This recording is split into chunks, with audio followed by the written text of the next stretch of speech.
recent Supreme Court decision in Louisiana versus Callais effectively killed the last remaining provision of the Voting Rights Act of 1965. It was authored by Justice Samuel Alito, but it represents the life's work of Chief Justice John Roberts. The Roberts Court has now gutted the Voting Rights Act on 3 different occasions, and Roberts wrote or joined every one of those opinions. And that's not an accident. Roberts has been trying to kill the Voting Rights Act for more than 40 years, and it looks like he's finally succeeded. Roberts' crusade against the Voting Rights Act dates back to the early 1980s, when he was a young lawyer in Ronald Reagan's Justice Department. The Reagan administration was locked in a fight with Congress over whether to reauthorize parts of the Voting Rights Act and how strong the Voting Rights Act should be. Roberts took the position that the Voting Rights Act should be as weak as possible. Roberts claimed the Voting Rights Act would lead to a quota system in all areas, essentially comparing the law to affirmative action in the voting process. Roberts actually lost that fight in the early 1980s. The Congress overwhelmingly reauthorized and strengthened the Voting Rights Act with strong bipartisan support. But Roberts resurrected his crusade against the Voting Rights Act when he became Chief Justice of the Supreme Court in 2005.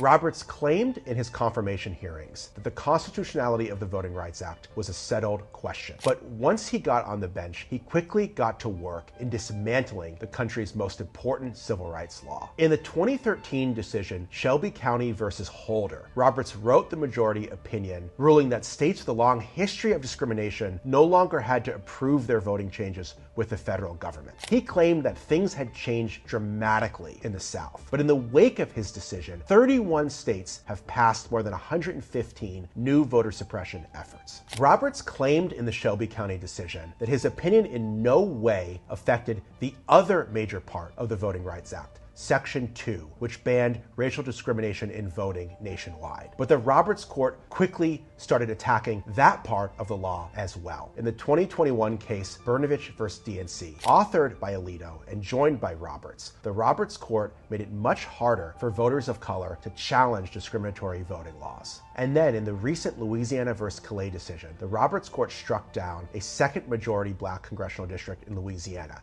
and imperiled majority minority districts all across the country, leading potentially to the largest drop in black representation since the end of Reconstruction. They have now narrowed Section 2 and the Voting Rights Act overall to the point of irrelevance. The defining cause of Roberts and the Roberts Court has been rolling back the civil rights revolution of the 1960s. And it's clear they're not going to moderate on this issue anytime soon. That's why, if you want to protect civil rights in America, we have to have a new Supreme Court.